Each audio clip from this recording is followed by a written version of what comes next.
За юу яцгаана guys, та бүхэнд энэ гайхалтай өдрийн мэндийг хүргэхэд бэлгүүн миний би бэлэн болоод байна. За өнөөдөр та бүхэнд ярьж өгч жүжигчин бол бас нэгэн гайхалтай жүжигчин байгаа. Бид бүхэн бас нэлээд дээр үед гарч ирсэн нэг гүнжийн киногоор энэ хүнийг мэдэх бах. За энэ эмэгтэй жүжигчний нэрийг болохоор Anne Hathaway гэдэг нэртэй эмэгтэй жүжигчин байгаа. Энэ хүний амьдралаас ярих болно. За ярих юм юу их бүгд мэдж байгаа шүү дээ. Дор байгаа хэсэгт лайка дараад, subscribe хийгээд EB-гээ жоохон ч гэсэн дэмжээд өгөөрэй.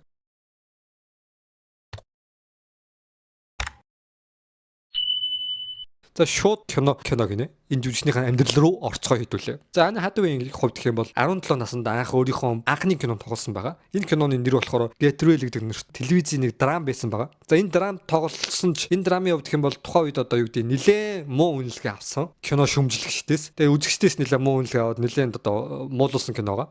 Тэгэхдээ хамгийн гол муулуулсан хүн болохоор хин байсан бэхээр манай хөөрхи эмэгтэй Anne Hathaway-ийн хувьд муулуулсан. Анныгийн хувьд бол ягаад муулуулсан бэ гэхээр тухайн үед яг энэ нээтэд нэлээд муулаад янз бүрийн болж ингэж нөө дэврэгсэн хүн нэт гинэ зүгээр яг хэвлэл мэдээлэл дэврэгсэн хүнийх нь нэр нь шүү дээ. Энд болохоор Mona гэдэг нэртэй нэг одоо Disney-гийн нэг кино гэдэг шүү дээ. Тэгээ бид нар бас мэдэн шүү дээ нэг Sugar Ass гэдэг нэртэй бас нэг хүүхэлт Disney-гийн хүүхэлтийн кинонд гардаг. Тэрийг зохиолыг нь бичсэн нэг эмэгтэй байгаа байхгүй юу? Тэр зохиолч эмэгтэй нь энэ нэг драмын талаар амар их тухайд орсон байсан юм л да. Гэхдээ энэ Anne Hathaway бол ер нь бол жүжигчин бол биш, яавч биш. Энэ ямар ч авьяасгүй. Зүгээр л жүжиглэлтэндээ ингээл үсээл ингэж янзлах юм дуртай. Үсээ янзлахаас өөр юу ч хийж чаддгүй маддгүй гэдэг. Амар муулсан байгаа байхгүй. Тэгээд гисэн чинь тэр Монагийн зохиолч байсан эмэгтэй рүү болохоор Аннагийн аав нь мессежсэн баг. Мессеж захиа бичсэн. Тэгээд тэр захиад ямар учиртай захиа байсан бэ гэхээр чи яг үнэндээ хэлэхэд та нар ингээд бүгд жүжиглэлт ямар хэцүү байдгийг мэдэхгүй байх. Тухайн одоо өөрөө ингэж одоо хүснээр ингэж жүжиглэж байгаа юм биш. Тэр чинь бол найруулагчтай. Тэгээд жүжигийн юм нөхцөл байдлын хүнд байдаг, хэцүү байдаг. Тэр бүхнийг ойлгохгүй болохоор зүгээр л нэг жүжигчин рүү ингэж шөмжлээд хийж болохгүй гэсэн тэрнийг жоох ингэ уучлаач гэсэн байдалтай явуулсан байгаа. Энэ болохоор Аннигийн аав нэсэн байгаа. Аав нь болохоор ерөөхдөө өмгөөлөгч. Тэгээ явуулсан чинь нөгөө манай Монагийн тэр зохиолч маань тэрийг нь ойлгоод өөстө би буруу мэдлээ гэж ойлгоод сүүлд нь л тэгтээ сүүлд нь ойлгоод Анна руу ерөнхийдөө уучлахгүйсэн захиа бичсэн юм байлаа буцаагаад. За тэгээд Аннагийн амьдралын хувьд гэх юм бол аав нь өмгөөлөгч, ээж нь болохоор тийм одоо жүжигийн одоо театр шүү дээ. Театрт жүжигчин идэг байсан юм байна. Тэгээд 3 хүүхэдтэй тийм айлд төрсөн байгаа. Тэгээ Анныг хувьд бол баг багасаа л ээжигээ харж өссөн болохоор жүжигчин болохыг маш хүсдэг байсан. Тэгээ 17 наснда анх удаа маш олон сонгон шаргуултанд орсон ч дандаа унсаар байгаад 17 наснда та бүхний сая нууны харсан Get Real гэдэг драм тоглоод фейлдээд хүмүүсээр амар үзээ ядагцсан. Гэсэн чинь манай хүний хувьд ерөнхийдөө бууж өгөөгүй 3 жилийн дараа 20 наснда дүнгийн яг их сургуульд орсон байжгаад өөрийнх нь амьдралыг өөрчлөх нэг гайхалтай киноны саналыг авсан. За энэ кино нь болохоор Princess Diaries гэдэг нэртэй гүнжийн өдрийн тэмдэглэл гэдэг нэртэй кино. Энэ киногоор дэлхийд танигдсан байхгүй. Бид энэ киногоор л мэднэ. Өөр киногоор бас нэг сайн мэддэггүй байхгүй. Тэгэд энэ кинонд тоглох саналыг яаж авсан бэ гэхээр ерөнхийдөө сонгон шалгуултанд ороод энэ кинонд эхлээд Анныг тоглох биш хэрийг тоглохоор сонгосон байсан бэхээр Liv Tyler гэдэг нэртэй эмэгтэй байгаа. Энэ Liv Tyler гэдэг нэртэй эмэгтэйг бид нар ямар киногоор мэдэх вэ гэхээр Бүгшний эзэн гэдэг киногоор сайн мэдэн зэ. Бүгшний эзэн гэдэг киногийн нэг царайлаг ээлж эмэгтэй дүр тоглодог. За тэгээд энэ эмэгтэйг сонгоцсон байжсэн чинь тэр нөө найруулагчийн охтууд харангуудаа тэр нөө сонгон шалгуултанд орж явахад яг гүн шиг энэ эмэгтэйг сонгон шалгуултанд оруулчаад яг энэ эмэгтэй сонгочооч гэдгсэн. Чинь найруулагчсантай яг сонгохгүй явах уу гэж бодоод өөртөө яг уулзаад албан ёсоор ингэ ярилцаад үзсэн чинь ингээ санал дээр суугаад ингээ ярьцлага өгчөөсөн найруулагчийн урд ингээ ярьцлага өгчөөснөө сандарсандаа болоод санал дээрээс уунж мунаад оногоо тарьсан юм байна л да.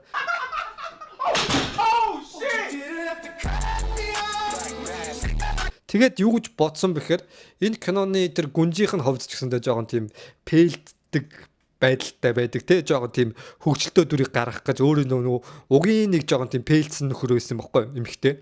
Ингээд нэг 10 жилтэй байхдаа жоохон ингээд дээрлүүлж мэрхүүлдэг байсан. Зүг зүгээр байж байгаа л ингээд нэг жоохон тийм бүтлгүй эмэгтэй дүрийг яг зохих юм байна гэж бодоод тэр Anne Hathaway-г царай маригнаас нь болоогүй тэгээ сонгосон байхгүй. Тэгэд Anne Hathaway-ийн хувьд гэх юм бол энэ дүрд бүр яг тохирсон байсан гэж хэлж болно. Тэгэд яг нэг буржгар үстэй, нэг сонин нүдний шилтэй, нэг царай муутай ч юм уу те тиймэрхүү охин, дээрлэхүүлдэг охин хүн амтнд тоогддгүү дандаа юм гоочлуулдаг тийм охин байсан чинь тэр охин гүнж уул таарсан нэг улсын бүр өв залгамжлагч болж таарад тэгээ нэгэн өдөр гүнж болох тийм нөхцөл байдал бүрдсэн байгаа. Тэгээ эмэт дээрээ очиж уулзаад эмээтэйгээ ингээд гүнж болох замаар ингээд явдаг байгаа. Өөрийгөө гайхалтайгаар өөрчлөөд тэгээ цаашдаа ингээд явандаа ингээд маш хөвгөлтэй үйл явдал тохиолдуулаад цаашдаа ингээд гүнж болдог.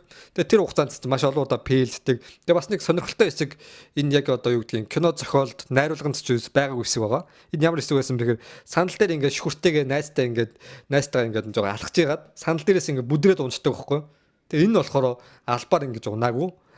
Анагийн хувьд гэх юм бол яг жинхнээсээ бүдэрч унсан байгаа байхгүй. Сандал дээрээ бүдэрч унаад. Тэгэд шууд нэг зураг авалтаа зогсоогоогүй бүдэрч унсан гэсэндээ шууд өөрийнхөө жүжиглэлтийг үргэлжлүүлээд явцсан. Тэгээ энэ нэгэн найрлагч нь маш сонирхолтой хэсэг байна гэд яг тэрэн дээр бод дээр оруулсан байгаа байхгүй. Тэгээд яг энэ дүрээс эхлээд хүмүүст нөгөө нэг үсээ оролдохоос өөр мэдэхгүй ямар ч жүжиг авьяасгүй маяасгүй доош нь хэгжижсэн эмхтэй маань хүмүүсээр бүр гайхалтай энэ кино болохоор гайхалтай амжилт үзүүлсэн.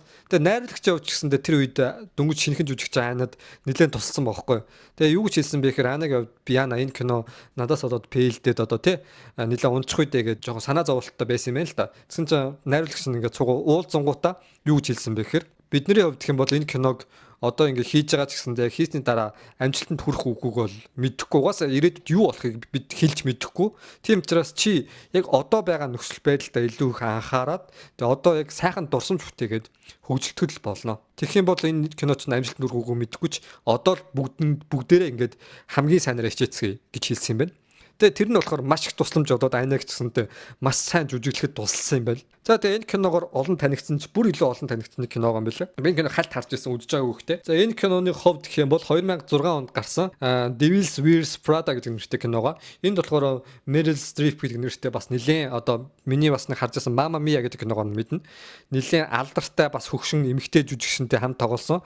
За энэ эмэгтэй жүжигчний хувьд гэх юм бол нэлээд одоо яг гол дүрэнд тоглосоод яг тэр Devil буюу яг тэр чөтгөр эмэгтэйгийн дүр тоглож байгаа байхгүй. Амар нэг хатуу тийм одоо тийм өөрийн гэсэн хитрхи эготой тийм хөгшин тэгээ захирал авгаан дүр тоглоод тэгээ захирал авгаан нь болохоор яг нэг юу гэх юм Анаг яг тэр нэг Аны дортлын туслах ажилт нэг байхгүй. Тэгэл амар их юм зардаг, копинд гүйлгдэг, юм гүйлгдэг тий. Яг тэр нэг дөнгөж их сургуулаа төгсөөд ч юм уу тий ажил дээр гараад эмэгтэй эрэгтэй хүмүүс ч юм уу хэцүү гисэн ингээл копи ойр зур юм гүйдэн штэ тий. Хэцэрхүү хитрхи нэг хэцүү босстой байвал яг тэр амьдралыг бодит тухаар нь харуулсан. Тэгээ энэ кинод хамгийн сайн жүжиглэлтийг үзүүлсэн гэвэл хэн байсан бэхээр мэдээж хэрэг тэр одоо алдартай жүжигч Meryl Streep гэдэг нэртэй кино тэр яг ийм чөтгөр шиг зантай эмэгтэй дүрийг амар сайн гаргасан байхгүй. Тэгээ Аны хадуу энэ дүрд ч гэсэн Аны хадуу ч гэсэндээ тэр үед яг өөрийнхөө тэр жүжиглэлтийг level up хийсэн. Яг тэр үед нэг туслах нь амар хэцүү байдалтай байгаа туслахын дүрийг ч бас амар гаргасан. Гэхдээ Аны хадуугийн хувьд гэх юм бол Meryl Streep гэдэг нэртэй энэ эмэгтэй өөрийнх нь босс байсан жүжигчний дүрийг хараад дотроо юу гэж бодсон бэ гэхээр өөрийгөө ямар их одоо авьяасаар дутагдж байгаа юм бэ те өөрийгөө ямар их энэ хүнтэй жүжигчний хувьд ямар их ялгаа юм хэцүү байдал байгаа юм бэ те ямар их ялгаа байгаа энэ хүн миний ямар их дээр байгаа юм бэ гэдгийг мэдэрсэн баг зэрэг өөртөө гутарсан байгаа. Тэгэд илүү хичээх ёстой гэдгээ бас ойлгосон юм байлээ. Тэгэд энэ киногоор дамжуулж бас нэлээд алдартай болсон. За тэгээд тэрний дараа нэг кинонд тоглохоор болсон. Бас өөрийгөө өөрчлөөд сорж үзье гэж бодоод Rachel Getting Married гэдэг нэртэй кинонд тоглосон. За энэ кинонд болохоор ямар дүр тоглосон бэ гэхээр харт эмэгтэй дүрийг бүтээсэн. Бүр харт амьд донцсон эмэгтэй дүрийг бүтээгээд. Тэгээ энэ өөрийгөө нэлээ өөрчлөх гэж үзсэн болохоор тэр ч тухайн үед Оскарын шагналд хүртэл нэр дэвшсэн. Харамсалтай нь тэр үед Оскарын шагналд цуг нэр дэвшижсэн жүжигчин Kate Winslet гэдэг нэртэй эмэгтэй жүжигчин. Энэ жүжигчнийг бид бүхэн Titanic-ийн дүрээр маш сайн мэднэ те. Нэг алдарт Leonardo DiCaprio-гийн эмэгтэй те тэр нэг хайрт эмэгтэйгийн дүрийг бүтээсэн те Kate Winslet гэдэг нэртэй энэ эмэгтэй жүжигчин маань тухайн үед бас тэр кинонд үнэхээр гайхамшигтай дүрийг бүтээгээд Оскарын шагналыг ялтж авсан. За тэрний дараа гэхдээ манай Оскар шагналд нэр дэвсэн гайхалтай уустай. Тэрний дараа болохоор ерөнхийдөө Devil's Wears Prada гэдэг нэртэй киногоор нэлээд алдартай болоод дээрэс нь Оскарын шагналд тэр Rachel Getting Married гэдэг нэртэй киногоор хүртэл орж үзээд нэлээд жүжигчнийх нь рейтинг нэлээд өндөр болсон. Тэгээ өндөр болоод явж исэн чинь амьдралд нэг гамшигтай үйл явдал тохиолдсон. Нэг хэцүү үйл явдал тохиолдсон. Энэ болохоор юу болсон бэ гэхээр тэр тухайн үед үргэлжсэн 4 жил орчим үерхсэн найз залуу. Тэр зөвөр нэг бизнесмен байсан юм л да. Нэлээд бас ашигтай ажилладаг тийм бизнесмен байсан. Тэгээд тэгсэн чинь тэр найз залуу нь яасан бэ гэхээр нэг өдөр цуг бэйдсэн чинь шууд BI-ийн холбооны мөрдөх товчооныхоо ирээд шалгаад найз залууг нь аваа явсан. Тэгээд найз залуу нь яасан бэ гэхээр тэр үед мөнгө угаасан хэрэг. Дээрээс нь заллан мэхлэх хэрэгээр 4 жил 6 сарын ял авсан. Тэгээд энэний дараа бүр тэр одоо мөнгөугаа заллан эхэлсэн нь болохоор Монгол мөнгөөр ярих юм бол бүр хэдэн 10 тэрбумтай тэмцэх хэмжээний төгрөг гийг заллан эхэлсэн байхгүй. Тэр жодгоо тэр Билл тэр заллан эхэлсэн хүмүүсийн дотор нь Билл Клинтон байсан байгаа зэ. Тухайн үед ерөнхийлөгч байсан Билл Клинтон. Тэгээ дээрэс нь Барак Обамагийн туслах хүртэл байсан байгаа. Тэгээ ийм олон алдартай хүмүүсийн бас юунаас мөнгө залилсан байхгүй нөхөр амар бас эвгүй нөхөр байгаа шүү дээ. Монголд гардаг нэг 90 саяын ганц сүх шиг нөхөр байгаа. Тэгээд мөнгө залил нь тодорхой болоод 4 жил 6 сарын ял аваад тэгсэн чинь хүмүүс болохоор нэг Ана Хатвей нэр нь их гайгүй өндөр болж исэн чинь юу гэж хэвлэл мэдээлэл тарсан бэ гэхээр Ана ч угаасаа анханасаа мэдчихсэн бах уу. Угаасаа наа чин залилсан хийдгийг угаасаа наа өөр чин баг тохирсон байсан бах. Наас найз залууга мэдчихсэн. Найз залууга баг өөрөө ингэж уцтаж барьж өгсөн мөксөн. Тэр нэг API-д барьж өгсөн мөксөн гээд нэлээ муу мэдээллүүд ингээд хэсэг ингээд таарсан нэр үндэн ч хөөрхөн унсан. Тэгээ хамгийн хэцүү байсан нь хөөрхөн Ана өөр хэцүү байсан ийм их мэдээлэл. Тэгээ найзлуун ч гэсэн өөрийг нь хуурсан байдлаас болоод тэгээ найзлуун 4 жилийн дараа ерөнхийдөө яг шоронгоос судлагдаад гарч ирээд хэвлэл мэдээлж ярьцлага өгөхдөө тухайн үед би өөрийнхөө одоо тэр нэг хийж байгаа бизнесийн талаар бол бүр гэр бүл одоо тэр найз өхөндөө тэр хувийн Анад болохоор огт мэддэхгүйгээр нууж байсан. Угаасаа мэдэх ямар ч арга байгаагүй гэж нотолсон. Тэгээд Анагийн хувьд гэх юм бол 4 жилийн дараа нэр хүнд нь хөрхий жоох ингээд буцаад цэвэр болсон. За тэгээд тэгж явж байгаад Анагийн хувьд гэх юм бол бас нэг зүйлээс болоод нэлээд бас нэр хүнд нь уунсан. Тэгээд тэр нь ямар зүйл байсан бэхээр 2011 онд зохиосон Оскарын шагнал гардуулах ёслол. За Оскарын шагнал гардуулах ёслол болохоор Джеймс Франко гэдэг нэртэй жүжигчин. Та бүхэн мэдэх бах те. Энийг болохоор бид нар бичин гаргийн бослого дээрээс нь Спайдерманы одоо тэр нэг Питер Паркерийн найзын дүрээр маш их алдартай. Осборны тэгээд ямар Осборн вэ? Нэрийг марччихэ. Осборны дүрээр нэлээд алдартай. Тэгээд энэ жүжигчтэй цуг Оскарыг хөтлөхөр болсон. Оскарын шагнал авах мэдээж амар том ч гэсэндээ Оскар хөтлөх бол хин болгонд олддггүй тийм момент гайхалтай зүйл байгаа. Тэгээ энэний өмнөх одоо 2008 онд болсон Оскарыг болохоор Hugh Jackman хөтлөж байсан. Бид нэр Wolverine-аар мэднэ те. Ийм гайхалтай жүжигчний хөтлөөд тэрний одоо жүжигчний яг хөтлөлтний opening жоохон шоу хийгээд тэр шоун дээр нь Ана Хатвейг сонгоод цуг бүжиглж байгаа бас нэг хөрхөн жижигхэн хэсэг байт юм бэлээ. Тэгээ 2011 онд нь Ана Хатвей яг өөрөө Джеймс Франкодоос хөтлөхөр болсон. Тэгээд яг хөтэ хөрхий хөтлөж явахдаа мэдээж тайзыг жоохон хөгжөөч те хүмүүсийн хөгжөөч бүхэлдгээр дамжуулагдж байгаа шүү дээ. Энэ телевизээр дамжуулагдж байгаа шоу Оскар шагнал гардуулах. Тэгээд жоохон өөрийгөө хөгжөлтөхгүйд ингээ үзсэн чинь Джеймс Франкогийн хувьд гэх юм бол өмнөх өдөр нууга шартсан муу яасан юм гэмээр заяа. Юу ч дуурахгүй ингээл жоохон юм амар нормалсан байдалтай. Тэгээд ани одоо ингээ жоохон хөгжөлттэй байх гал ингээ хичээгээд байсан чинь огт тэр нөө тайз хөгжөлттэй болоогүй. Тэгээд хүмүүс ч үдчихэж байгаа жүжигчсэн гэсэнтэй яана нэлээ хэцүүхэн байна да гэсэн бодолтой байсан. Тэгээд энэ жоохон пээлцэн тэрний дараагаар нөө нэг Джеймс Франко хүмүүс муулсан. Гэхдээ яг хамгийн гол муусан Ана Хатвей байгаа байхгүй юу? Ягаад гэсэн бэ гэхээр огт хөгжилтэй биш хагаад ингээд өөрийгөө ингээд бүр ингээд гүрийж ингээд хөгжилтөхгүй чичээгээд байсан амар муухай харагдсан гэл те. Тэгээ тэрний дараа бас нэлээд хэдэн жилийн дараа телевизийн нэг бас нэг ток шоунд ярьслага өгөх юу гэсэн бэхээр би яг тэр өдрийн Оскарын шагнал гардуулах өдрийн дараа орондоо унд чадаагүй бүр ингээ хүншлөө гаргаа шидчмээр ийм амар ичмээр байдалд байсан.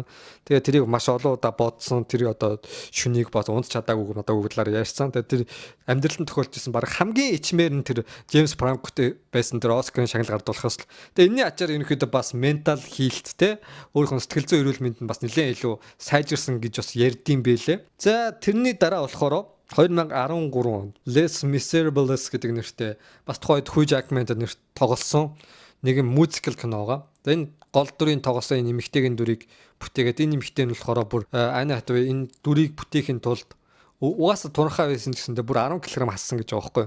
Тэгээд дээрэс нь үсээ өөртөл халдслаад тэгээд тэр нөө дуулах хэсэг мэсгийг ч юм уг нь тийм амар сайн дуулдаг биш мөртлөөл дуулах хэсгийг дуулаад тэгээд үсээ халдсан баг үхэж байгаа юм шиг тийм эмхтэн дүрэг бүтээгээд үхэж байгаа юм шиг эмхтэн дүрэг тэгээд дээрэс нь дуулзахтаа одоо дуулах хэсэг мэсгэн ч юм уу авахд амар хэцүүсэн олон удаа ингэж кадр хийсэн те тэр туранхай тэр маш хэцүү өөрөө ингэж айгуу тийм японоор акаруй гэж ярьдаг байхгүй маш одоо хөгжилтэй тийм хүн чинь маш их гониг зовлонтой тэр үхэж байгаа юм шиг дүрийг бүтээгээд тэгэх дүрийнхаа бүтээснийга дараа хүртэл хэсэг хугацаанд тэр дүрээсээ гарч чадахгүй байсан гэж байгаа. Тэгээд тэр дүрээрээ Оскарын шагнал авсан. Гайхамшигтай 2013 онд Оскарын шагнал авсан байгаа. За тэгээд энэ кино мэдээж зэрэг маш их амжилттай болоод за тэрний дараа болохоор Ана Хатвейгийн хувьд гэх юм бол мэдээж кино урлагаас түр ингээд зогссон.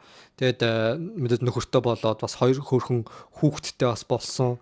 Тэгээ одоо хүртэл одоо тэгээ сүүл тэгэл кино урлагаас гарсан гэсэндээ хэсэг хугацаанд ток шоу муунс ч юм уу янз бүрийн шоу муунд оролцоод нэлээд одоо хүмүүс амтныг дүүрэж мөрөө жоохон шоколдог ч юм уу тэгээ өөрөө жоохон тийм хөвгчлөлтэй маяг юм болохоор тэр хэсгээр хүмүүс үзээд энэ ингээ болчих болдгон бах та. Бас өөрт нь амар зөхгүй байх. Тэнийг хөдөлгөөн хийгээд байгаа юм аахын ч гэдэм үү те. Тэгээд маш их шүүмжил авсан хөрхий.